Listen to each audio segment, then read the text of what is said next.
on to the main card, Curtis Campbell taking on Danny Silva. In the blue corner, El Puma, Danny Silva!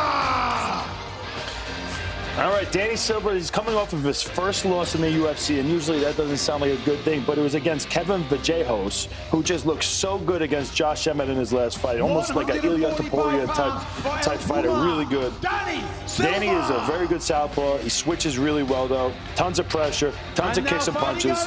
Looks for the knockout. Curtis Campbell! Another Scouse fighter making his way to the UFC, just 23 years old, making his debut. He is 8-0, and guys, he's already got the custom fight kit. Pink Panther is his name. He always fights in pink. You don't get that treatment in your UFC debut unless the organization is putting their stamp on you. That's actually a pretty big deal. This kid's really fun on the feet, but a dynamic submission game as well. Don't let the glasses and the haircut fool you. He is absolutely electric, and he's good on the mic, too. All those Liverpool lads, they know how to talk. Roman Dolidze taking on Christopher Leroy Duncan. Walking first, CLD, Christopher Leroy Duncan! CLD is he's coming off back-to-back spinning TKO finishes, and you're really going to struggle to find a more creative, dynamic, power striker than Christian Leroy Duncan. The things this guy is capable of are endless. He gets better and better every time he gets out there, and he seems to get more comfortable with the grappling exchanges each time that he fights, and he's really going to need that fighting a guy like Roman Dolidze. I personally know how tough Roman Dolidze is in the grappling. CLD is going to have to be on point in terms of his takedown defense. He's going to have to get out of the clinch and let him fly. Dolidze is coming off of his first loss of his career by finish. It was against Fluffy Hernandez. You know, and that snapped a 3-fight winning streak.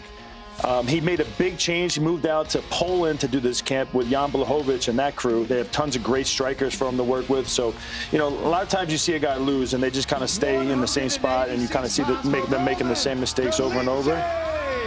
So I really like that he moved out there and made himself uncomfortable to try to grow. One of the best jiu-jitsu guys that there are in the division. He's very, very good. I trained with him, and I had to fight him.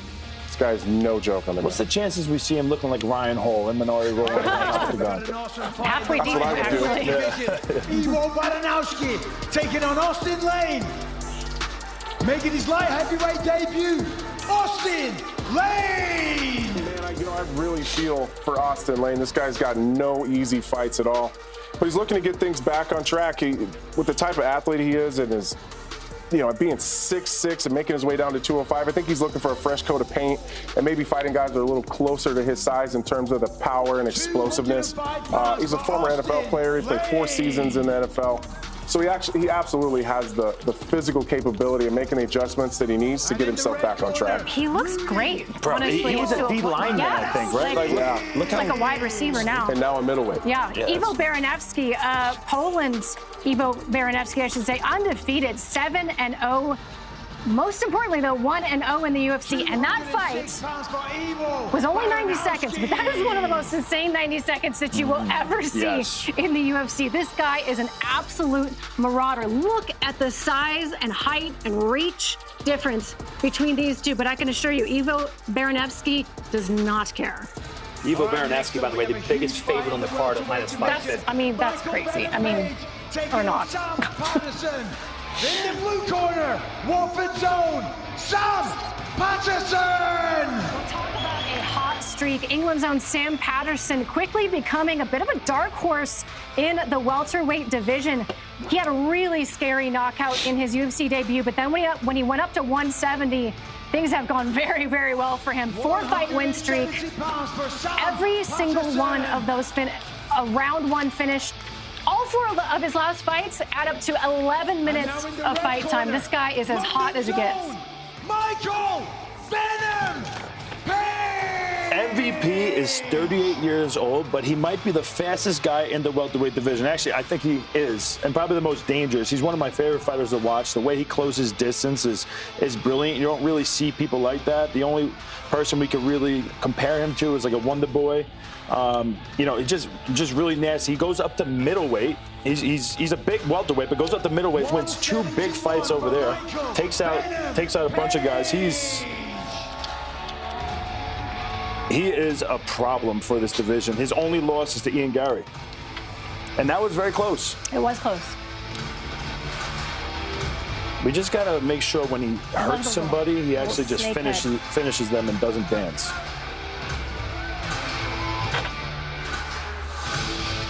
And these guys trained together before, right? Yeah, they're very familiar with each other. Together. I think that's huge for Patterson because people aren't used to that style. Yeah. Luke Riley taking on Michael Aswell Jr. In the blue corner, the Texas Kid, Michael Aswell Jr. Fighting out of Houston, Texas. His nickname, the Texas Kid. He's out of 4 Ounce Fight Club with Joshua Van. He is a fun fighter to watch. He brings the pressure. Very, very awkward with his style. He's tough. He's got great cardio. He does that nice slip and rip that Joshua Van does and everybody from his team. I do think in this fight, though, we'd like to see him maybe start using some grappling because Luke Riley's stand-up is a problem. And now fighting out of Liverpool, Luke Riley! Yeah, you said it there, Chris. I mean, Luke Riley is a problem on the feet. Undefeated Englishman, 12-0, 1-0 in the UFC, and already has a performance bonus and already now finding himself in a co-main event spot. That says a lot about the UFC's belief in this young man's star potential. Fights out of Next Generation in Liverpool alongside Paddy Pimblett. They're very close friends. Of course, Shamrock fighting out there as well. But to get that co-main event spot in your second UFC fight, that is a big deal.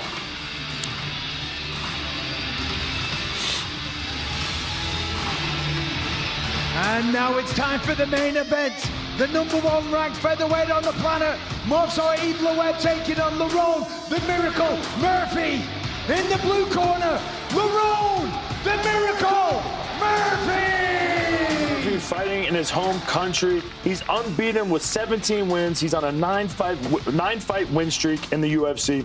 And he's coming off of one of the most impressive wins of his career with a nasty spinning elbow on Aaron Pico, who also is a great wrestler, one of the most decorated wrestlers we have in the UFC. So that was a huge win for him. He's got great lateral footwork, and where he really does great is when people really pressure him. He does a great job of having them run into damage. He's got great lead elbows. The Miracle Murphy! Obviously very good spinning elbows and a nasty right hand. Very disciplined fighter. Movsar Evloev! And now we got Movsar, who's finally finding his way in his first UFC main event. At 19-0, he's 9-0 in the UFC. And he's not only the #1 contender, in my opinion, I think he's the boogeyman of the division. I don't imagine that too many people are getting excited when they hear his name on the other side of the phone. He's just a pest. He's extremely well-rounded. I don't think he gets enough credit for his striking. He's an incredible wrestler, amazing control, sets up his takedowns really well, and he's going to absolutely smother and torture you if he gets a takedown. And both these guys are in absolute incredible shape.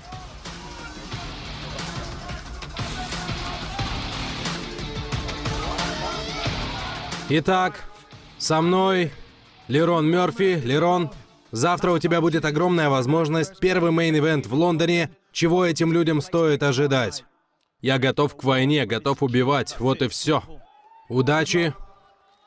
И поговорим с первым номером Мовсаром Евлоевым. Мовсар, завтра тебе предстоит огромный бой. Как он завершится? Он не готов к войне. Завтра я это покажу. Мы в предвкушении. Удачи.